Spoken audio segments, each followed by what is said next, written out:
First 32 games will be a major challenge for the Cubs. Let's talk about it.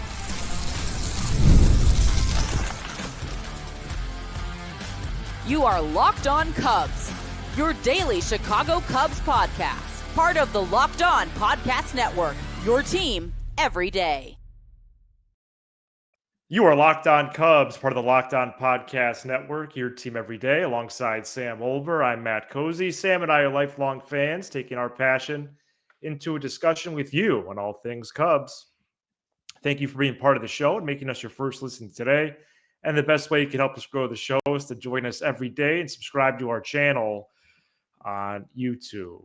We review prospects so far in spring training, also get to news and notes from Mesa, including Sammy Sosa, who was in the Cubs dugout on Tuesday. And we're going to start with the Cubs' first 32 games of the 2025 season, which will be a great challenge. We know the first 9 games are on the road, 2 games in Japan against the Dodgers, though the Cubs will be the home team, I believe, for both of those. Yep. Then 4 in Phoenix against the Diamondbacks, 3 in Sacramento against the A's. We're going to go through this entire stretch that spans through a Pirate series that lands on May 1st, Sam. But those first 9 games, and then we'll break it all down and see how it develops from there. But this is going to be a tough slate for sure. Now we're talking my language. Yeah. I love this stuff. I love breaking down schedules and when you see teams. And I'll say I'm this. surprised you didn't have this memorized yet. I had like the first 5-6 series. You lose me. You lose me after the Dodgers come to Wrigley. It goes Arizona at home, and then Dodgers Wrigley, and then you lose me. I think it's Pittsburgh or Philadelphia after that. But yeah. So like I'll say this: last year kind of taught me to scale back on this a little bit because we talked, hey, tough April. Cubs had a pretty good April, and then against the lesser teams, it's like when you struggle, you're going to struggle regardless of who you're playing. But I'll say this about the schedule, and then I want to make a point after you talk that's really important. But I'll say this. When you look at a schedule, you want to see these type of teams early because, number one, nobody's fully clicking in April. You're not going to see the full Dodgers. You're not going to see the full Phillies. You have that home field advantage at Wrigley. Nobody wants to play in 35-degree weather in April, but the Cubs are a little bit more used to it. And if you survive it, you don't have to worry about it. Like I believe the Cubs are done with the Padres, Diamondbacks, and Dodgers after April. They're done with them. That's true. They don't have to see them anymore. That's really significant down the stretch because, when you are competing, as much as we all want to say every game matters, and it does, there's just a different feel of baseball July, August, and September than April, May, and June. There just is. And when you gotta go to LA to face the Dodgers, San Diego to face the Padres, and Arizona to face the Diamondbacks on a 10-game West Coaster at the end of July when you're in a pennant race, that's not a fun trip. We saw in 2023, I believe, and Jed even echoed this, when this season really got away is when they got swept in Arizona in that September series. It felt like that. And so, I think that's important. And it's important, though, of course, on the other side, the negative, Matt, is that if the Cubs do get off to a bad start, they're playing a shorter season this year because the trade deadline is going to be critical. The Kyle Tucker stuff at the deadline. You want the Cubs to be close. They have plenty of money in reserve to go get a guy. So you really want those first 80, 90 games to be great. So at the trade deadline, you could add to your team instead of subtract. And so it's important to at least keep your head above water during those, first 29, 30 or so games, which I think they'll do. Well, 32 games. So I do think part of this segment is going to be acknowledging, hey, the 60-game mark is probably more of an indication of the season that develops overall. Mm-hmm. But I really hope and I really believe they'll embrace this challenge and start, whatever journey they're going to go on in this first 32. It's, and even despite the 60-game mark being more of that checkpoint, which is really Memorial Day. I believe Memorial Day this year is like game 57 So it's about that 60 games. But the last 2 years, that has been more of an indication because last year, after 32 games, do you want to guess the Cubs record? After 32? Yeah. I will say they were 18-14. Close, 19-13. Okay. And then how about the 23 Cubs after 32? Ooh. They were 13, 14. I will say 16-16. You're right. Yeah. You're right. So, the 32 games at 20% of the year. The twist to this is that, the 30 games after the Japan trip has 6 off days mixed in, which is really nice, that first month, despite the strength of schedule. A lot of off days on Thursdays, a couple of Mondays sprinkled in. But I'm really focused right now. And if we want to get away from like the markers during the year, then let's hold each other to it. Mm-hmm.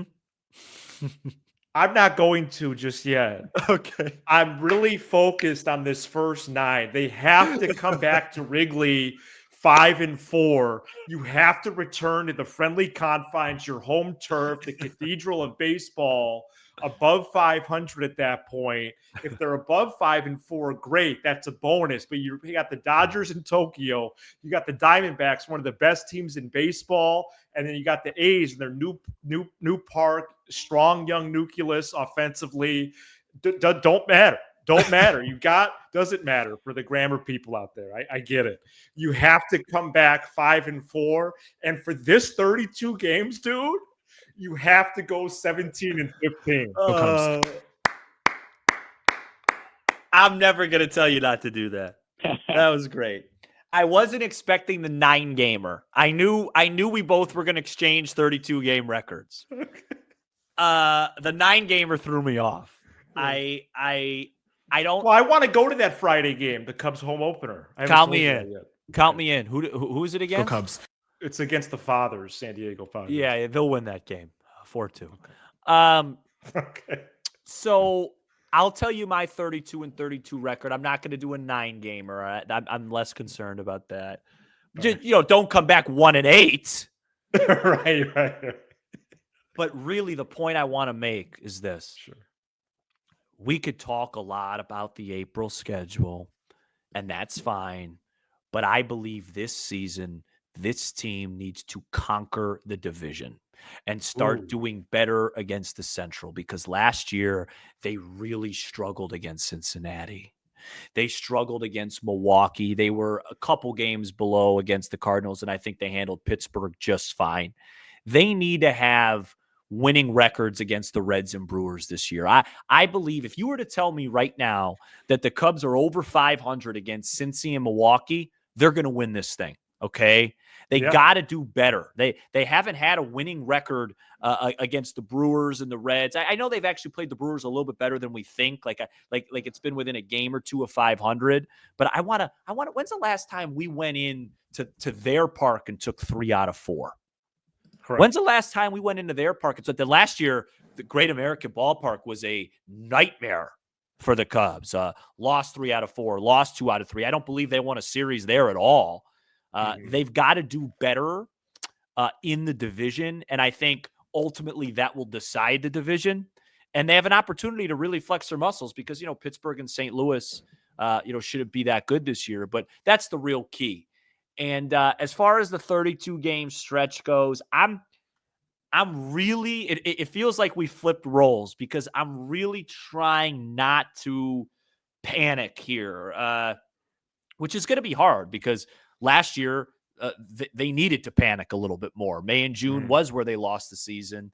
But just keep your head above water, 16-16, 17-15. I like that number. But I think the Cubs will sneaky win a couple of those home series against San Diego, Philadelphia, Arizona. Wow. I think they'll be okay in those series. But it is a daunting stretch on paper, but you never know how it's going to play out. Well, those first 6 at home against the Padres and Rangers, what is the weather going to be? I'll take what it was today. Might be 40 and flurries. I have no idea. So I would 100% take what it was today. Oh, it was fantastic. I mean, that's beautiful. Absolutely. Just to round out this stretch, Cubs then go at Dodgers and Padres, return home for D-backs and Dodgers and Phillies, and then go to Pittsburgh. By the way, the next day, Friday, May 2nd, first series against the Brew Crew.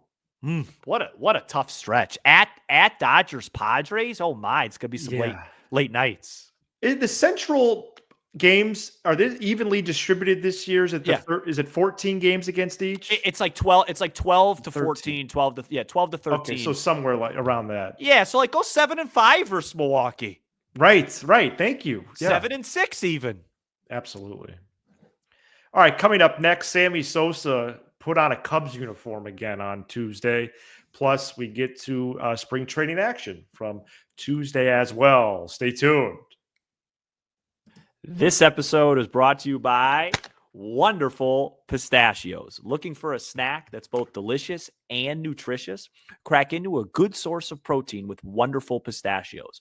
Wonderful Pistachios is one of the highest protein nuts. Each 1 ounce serving has 6 grams of protein, giving you over 10% of your daily value. Plus, they're packed with fiber and better for you unsaturated fats to help keep you feeling fuller longer. Personally, I love the no shells variety. It's the perfect grab and go snack for busy days. Right here, I have the chili roasted flavor that I have been loving for quite a while now. They help me get through my day. Guys, I'm a muncher. I'm a grazer throughout the day. I don't have time for like a full lunch. And these little green wonders pack an important protein punch to hold me over when I'm hungry. I cannot recommend this chili roasted flavor enough. It is loaded with flavor. So get snacking and get cracking with a snack that packs a protein punch. Visit wonderfulpistachios.com to learn more. Sammy Sosa, for the first time in over 20 years, was in the Cubs dugout and in uniform. On Tuesday, he did a live interview with Taylor McGregor on Marquee. Not exactly sure how long Sosa is going to be in camp, but he's mostly there to help the hitters, which makes sense, Sam. That was really cool to see, and actually a surprise. I don't think we knew that was in the works. No, today I had a blast. I had the Cubs game on while I was working. It really felt like it just felt amazing. I mean, my excitement level was off the charts. Giddy. And I saw Sosa in uniform. And I was just like, wait, what? Like, that was so weird to me. Like, I couldn't believe it. So did you catch him before they even mentioned it? Yeah, I saw it a little bit on Twitter, and then I had the game on my TV, and then I looked up, and then I saw they're showing him just in the dugout, almost like a hitting coach. Right. He was talking to guys like Alcantara and Brujan and whoever he was talking to, and it was like, whoa, I did not expect that, which was really fun. And then we could get to the game. I mean, I watched literally almost the entire thing was on while I was working. I mean, I was just giddy. I was a kid in a candy store, whatever cliche you want to put in. When Workman got another base hit, I erupted because I've been starting to really almost fall in love a little bit with his game. And yes, I had a blast. I had a blast this afternoon. Well, thankfully, you don't have to wait that long for the real thing. But I do think we're entering this territory of giddiness, and I wonder if it will be a test of patience for us at some point just to get to the real game action. But I think Sosa has a lot to offer. I know Marquee made a lot out of his convo with Michael Busch. We know Ian Happ's talked to him before, not only on his own show, but just talking hitting and baseball. So that was very good. Yeah, a lot of positive things from the game again. I do wonder what their record needs to be to actually do an appropriate, does it matter conversation? Yeah, well, I got crushed for saying it didn't matter. So. Well, because it doesn't right now, but is there a level where it would? Maybe that's a conversation to explore later in the week. I think. What do you think right now? I think individual things matter. So somebody, of course, like somebody was talking about today in the comments about confidence and all that stuff. That matters, but the team doesn't gain confidence from the team result. They don't as care. A collective. Right? Yeah. But you get, individuals get confident. Absolutely. Especially the younger guys or the guys competing for jobs. That matters. I just don't think the actual result matters. The 2016 Cubs went 11-19 in the spring. Wow. I don't know, but can I tell you a couple observations from today? Please. Yeah. Kyle Tucker looks so comfortable versus left-handers. He walked 3 times, and Boog. Oh, excuse me. Oh my gosh, it was Alex Cohen. Alex Cohen and JD. I think it was actually JD that gave away a crazy stat. Obviously, he was limited last year, but do you know that he walked more than he struck out last year? I did know that. He was one of 4 players. Yeah, and I forgot it was Stephen Kwan, Juan Soto, and somebody else, and Tucker. I just, it was that's really something that's going to help this team, man, so much. And I want to ask you one question, then we can move on. What do you think? Obviously it's early, and maybe this is just a bad thing, but do you think Tucker second, Suzuki third? Is that what you were expected them to go? Because I actually expected it. I thought it would be Happ, Suzuki, Tucker. No, our last projection, it was that. Yeah. And so, yes, I'm surprised because, again, Craig Counsell went Happ, Tucker, Suzuki, 1, 2, 3. So I am starting to wonder if that's the way it's trending for March 18th. Yep. In these scenarios, Michael Busch has not played. He'd bat fourth. I think he would bat fourth because Swanson has hit cleanup. Those 2 iterations of the lineup, but again, Busch hasn't played the same game. Yeah, I think we're trending towards Happ, Tucker, Suzuki, Busch, Swanson, maybe PCA in the 6th spot. Sam, PCA, this dude brings the energy. I love him hitting in front of Horner. Not talking, clapping in the dugout. No. And I love him. A single, it's a double, it's a triple, he scores. And I love him hitting in front of Horner because Horner could take plenty of pitches and still put the ball in play. You could do hit and run. You can get real creative with those 2 gentlemen. Yep. 7, 8, 9, Horner, Shaw, Amaya. I think I'm starting to overdo the left stuff. And maybe Counsell's just saying, hey, I want Tucker 2 so he can get as many at-bats as possible, but we want him Seems that way. We want him 2 because, we still want him to hit with guys on. So if that's the case, fine. My only negative with that is just like, I don't want Happ to see a bunch of lefties down the stretch. Right. Because he's not the same hitter from the right side, but maybe he'll be better this year. But it does make more sense with Busch in the cleanup hole because you don't want to go Happ, say a Tucker, and then you can't have Busch behind him because then you're going to go those 2 guys left. So in that case, it would be probably a righty hitting cleanup. So I guess it makes sense. It makes sense. I'm not gonna. This isn't like me banging the table for 2 years begging Ian Happ to lead off, and then it finally happened. But yeah, no, the game was great. Observations just real quick. I watched a lot of it. Tucker looked real comfortable. Just a gorgeous left on left base hit for Ballesteros, just a missile off of his bats. Some rollovers from Dansby. Wasn't a huge fan of that. Like you said, PCA base hit, steals second, just scores like it was nothing. Electric there. Another good at bat for Workman. And then pitching wise, I don't want to be overly critical because it's early. I thought Hodge had a sequence against Perdomo, which is a guy he would see, maybe even the first weekend of the year. Perdomo's a good hitter. He's a grinder. Mm-hmm. And Hodge executed his pitches wonderfully. Perdomo didn't swing at the slider. And so he attacked with the fastball, but then 3-2 went to another slider, perfectly executed. He just didn't swing at it because he's a really good hitter. In that situation, and maybe the regular season, especially in a 1-run game, just make him hit the fastball. That was just an observation I wrote down. Eli Morgan looked much better through a beautiful inning. His changeup was looking good, and that was it. Another win for these Cubbies. I will say Gage Workman maybe doesn't have to steal any bases. He got thrown out by about 20 feet. Oh wow! Well, in my next opening day roster projection, he's going to get the 26th spot. Yeah, and Bruhan is hanging in there though too. I believe he hit a home run. He did. Him and Carson Kelly. Yeah, Kelly hit a long one. The council said before the game, we already knew this, Workman's best spot is third, but he tipped his hand a little bit about the possibility of him making the team, Workman, because council said he's also going to start to get reps at first and left and right. Oh, so I think they're going to give him a shot. Good. Well, and also, I mean, Shaw hasn't played yet. I know. So if we're probably, what would you say, like a week away?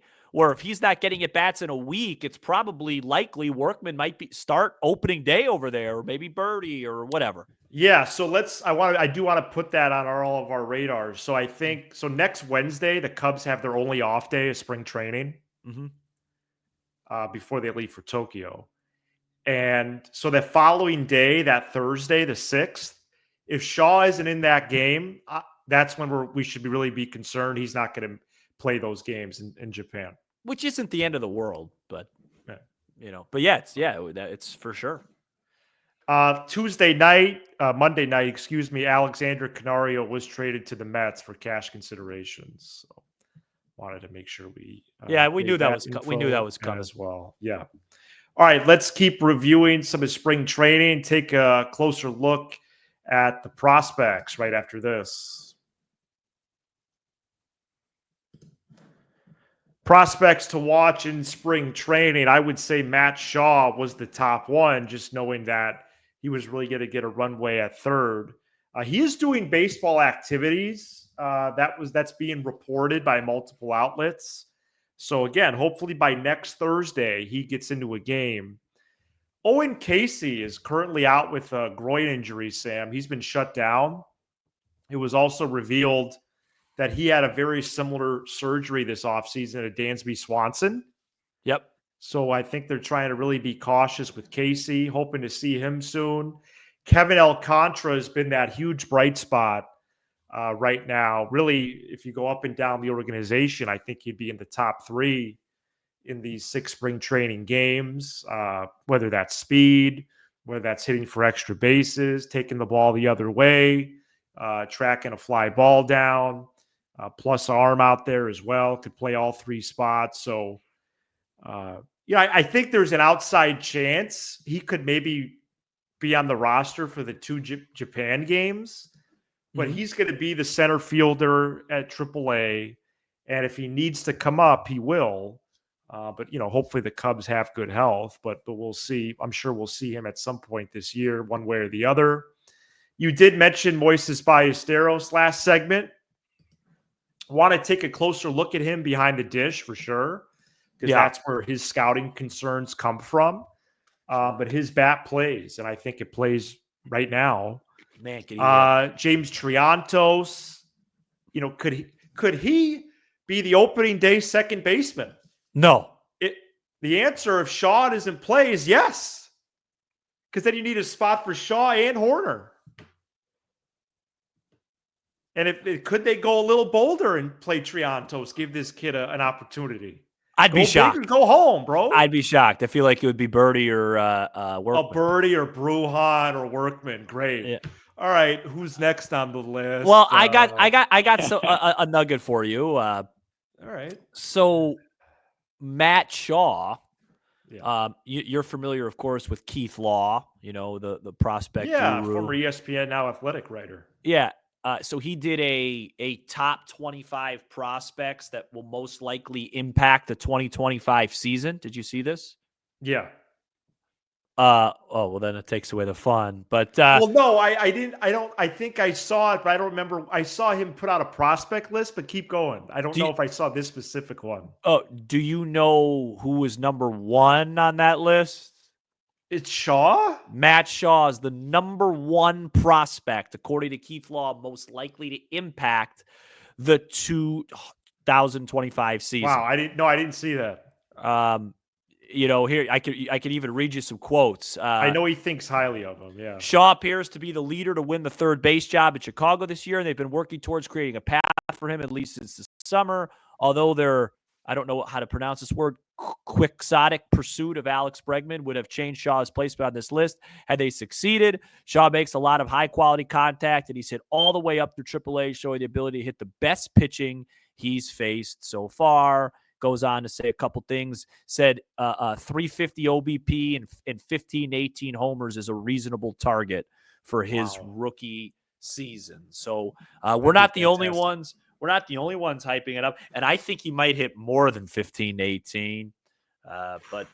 Yeah, he's a top guy. And, I think sometimes in spring, we're all so anxious for baseball.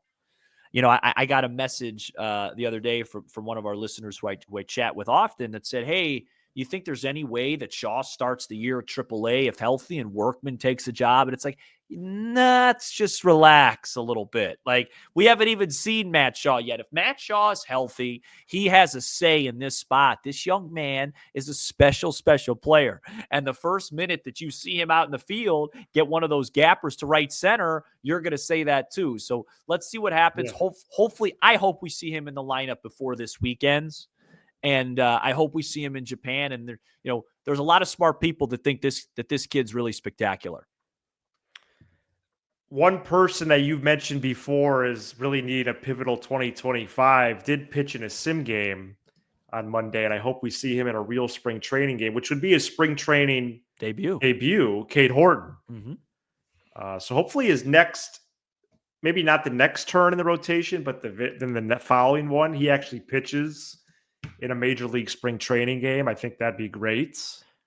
But all signs are good on him. He's healthy right now. That's very positive. I respect your perspective on the Japan games, though. It's 2 games. Why not give a guy a cup of coffee to spark it? I respect it. I don't think it'll happen, right? But I respect it. It's kind of a fun way to do that. But you also it could go the other way. The poor kid goes 0 for 7 with 6 Ks, and then that's they dice him up. Yeah. That's his memory, But I don't mind it. But it's been a really fun spring so far. I mean, Alcantara's lighting it up. Ballesteros, that startled me this afternoon. Oh, really? Yeah, it was a loud sound off the bat, and I'd like to see Cade Horton pitch in a real game this spring. So. Have you seen this kid that looks like Aaron Judge on the Cubs? Yeah. I watched him hit today. He struck out, but yeah, he's fun. It Ivan Breathauer? Yeah, I don't know how they pronounced it. Yeah, I'd have to check pronunciation, but he had a home run the other day. He looks exactly like Judge up there. It's very funny. He's the exact same stance. All right, coming up on Wednesday, we're going to continue the spring training reports, get to similar to what we just did with prospects, do that for the non-roster invitees, and continue our player series as well. Thank you so much for checking out this episode. We are here 5 days a week talking about all things Cubs. Subscribe to our channel on YouTube as we make the push to 13,000 subscribers. Wow. Incredible, Sam. Oh, yeah. We may get started with 757. I thought it was 7. And we're streaming worldwide on Apple, Spotify, iHeartRadio, SiriusXM, and more. Yeah, baseball's getting closer, and we're getting more and more excited. He's Sam Olber. I'm Matt Cozy. This is Locked On Cubs. See ya.